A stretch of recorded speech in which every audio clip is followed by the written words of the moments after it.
Olá, eu sou José Pereira, hoje é 6 de abril de 2021. Hoje a Petrobras divulgou suas demonstrações financeiras relativas ao ano de 2020. Nós vamos, neste vídeo, conversar sobre os principais números apresentados pela empresa.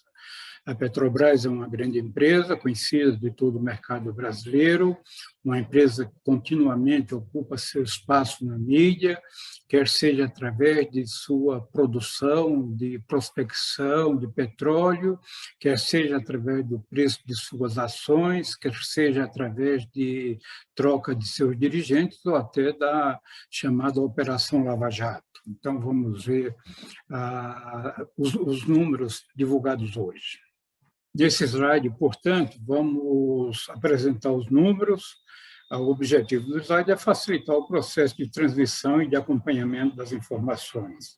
Então, observamos aqui os grandes números, os highlights relativos à Petrobras em 2020 e também em 2019. A empresa apresentou ativo total da ordem de 1.178.600 bilhões de reais. Em 2019, esses valores, o valor dos ativos foi de 1.129.118 bilhões. O patrimônio líquido da empresa, portanto, na mesma data, ou seja, em dezembro de 2020, foi de 308.410 bilhões. As vendas da empresa acumuladas durante o ano de 2020 totalizaram 253.993 milhões. Enquanto isso, o lucro da empresa foi um lucro relativamente modesto, de 7.108 milhões. Então, esses foram os grandes números. Nós vamos analisar agora na próxima tabela alguns detalhes, alguns números de desempenho da empresa. Então, as vendas da empresa durante o ano de 2020 totalizaram 253.993 milhões, conforme já dissemos, e representaram, portanto, tiveram uma queda de 12,2% comparativamente às vendas de 2019. Então, essa é uma queda nominal, diga-se. Por outro lado, a margem bruta da empresa foi de 40,1%, ou seja, a margem bruta é a diferença entre o preço de venda e o custo dos produtos vendidos. No caso da Petrobras, ela tem uma cesta de produtos, um mix de produtos, e essa margem de 40,1% é a margem média ponderada relativa ao preço de venda e aos custos, né, como decorrência do preço de venda e dos custos praticados durante o período. Em 2019, essa margem era de 36,7%, portanto, a empresa teve uma melhoria na margem. Note que, apesar das vendas terem caído, a margem melhorou. Então, as vendas caíram, mas o custo dos produtos vendidos caíram em proporções superiores à queda das vendas. A margem LAGI/EBIT, ou a margem operacional líquida antes dos impostos, foi de 25,2%. Então, essas margens que estão envolvendo aí a parte operacional da empresa, antes de computar o efeito do endividamento, do custo, dos encargos, da dívida, as margens estão aparentemente razoáveis, então não são de tudo ruim.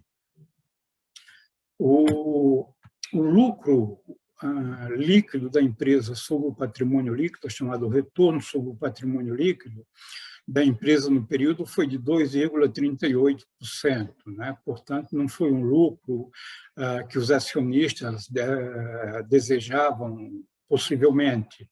Então, os acionistas do mercado provavelmente não estarão felizes com esse lucro. De qualquer forma, foi melhor do que ter prejuízo.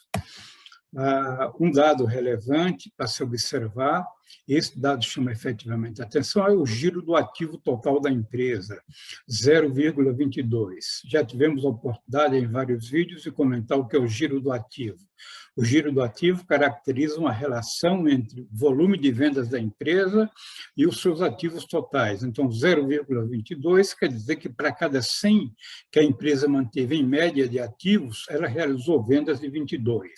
Isso é, de certo modo, um número baixo. Em 2019, esse número foi de 0,26. Então, aqui é um ponto que vai merecer a atenção da empresa no gerenciamento dessas informações, né, para saber o que pode ser feito para melhorar esse indicador. Nós buscamos um referencial, como a Petrobras não tem uma empresa brasileira que possa servir de referência, buscamos uma empresa da Arábia Saudita para ver qual que era o giro do ativo. Não encontramos ainda as demonstrações financeiras dessa empresa relativas ao ano 2020, então utilizamos 2019. Então, para aquela empresa saudita, o giro do ativo foi de 0,83. Né, em 2019. Note que em 2019 a Petrobras, o giro do ativo foi de 0,26. Então, de 0,26 para 0,83, há uma diferença muito significativa. Então, mesmo considerando que a empresa de outra região, com uma outra cultura, com diferenças operacionais que talvez não sejam tão grandes, a diferença entre a produtividade do ativo é muito grande. De qualquer forma, isso serve para um alerta, e a empresa deve, evidentemente, estar buscando medidas corretivas para essa condição. O ativo total, ainda vendo outros números relativos à estrutura, outros grandes números, nós já comentamos que o ativo total da empresa foi de 1.178 bilhões e 600 milhões, e que o patrimônio líquido de 308 bilhões e 410 milhões. Portanto, a alavancagem, a divisão do ativo pelo patrimônio líquido foi de 3,82. Isso quer dizer, para cada 100 que a empresa manteve de patrimônio líquido, ela geriu ativos de 382. Esse número ele é o mesmo que a empresa apresentou relativo a 2019, e caracteriza que, evidentemente, que a empresa está utilizando endividamento, né, que a gente vai ver agora o significado desse endividamento, especialmente naquilo que se refere a endividamento junto a instituições financeiras. Então, nós temos agora a situação financeira líquida, que também quer dizer dívida financeira líquida, né?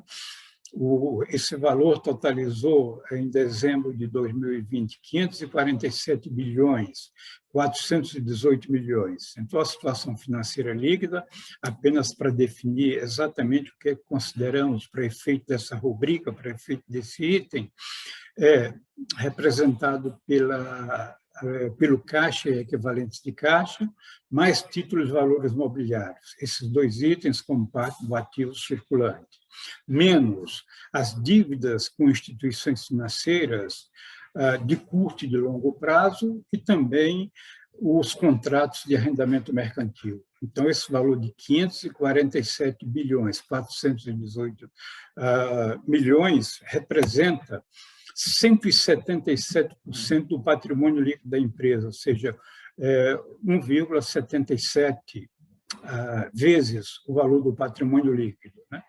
Num exemplo simbólico, podemos dizer que as instituições financeiras são mais donas da Petrobras do que os seus próprios acionistas, porque as instituições financeiras têm 77% de dinheiro lá dentro, a mais que o próprio capital dos sócios. Ao mesmo tempo, a dívida financeira da empresa, essa dívida financeira líquida, comparada com as vendas, representa 2,16 vezes, né? 2,16 vezes. Então, a dívida financeira sobre vendas são 216% das vendas do ano de 2020. Quer dizer que a empresa deve líquido para instituições financeiras algo equivalente a 2 anos e pouco de faturamento. Também é um outro dado que a empresa precisa gerenciar isso com cuidado e seguramente ela está cuidando disso. Então, chama a atenção pela magnitude desses números, né? Então, esses números me parecem mais preocupantes para o mercado, dentro de uma certa racionalidade, do que uma simples troca de presidente ou de dirigente da empresa. Como informação mais geral, informação genérica, assim, eu digo que não identificamos ressalvo no relatório dos auditores, né, nas informações publicadas, isso é um dado positivo. Destacamos e reenfatizamos o baixo volume de vendas em relação aos ativos totais da empresa, né. Isso mostra também que a empresa teve, com esse alto volume de ativos, ela vai precisar, é recomendável que ela busque uma política de desimobilização, venda de ativos, o que não é simples normalmente para se fazer. Com a venda de ativos, ela pode liquidar parte de suas dívidas e, ao mesmo tempo, tem que buscar maior produtividade nos ativos que sobrarem. Ou seja, aquele giro de ativo de 0,22 não é suficiente, não parece adequado. Dentro das despesas operacionais, encontramos um impairment de 43.342 milhões, que corresponde a uma desvalorização dos ativos comparativamente aos seus valores contábeis, antes de considerar a desvalorização, evidentemente.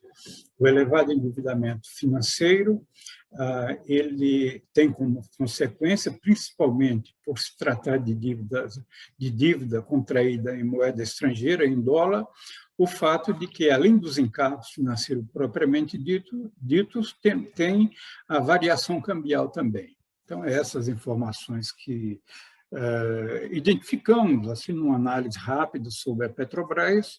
Desejo que essas informações sejam úteis para você que acompanha nosso canal de Crédito, Finanças e Controladoria. Receba o meu abraço e até uma próxima oportunidade.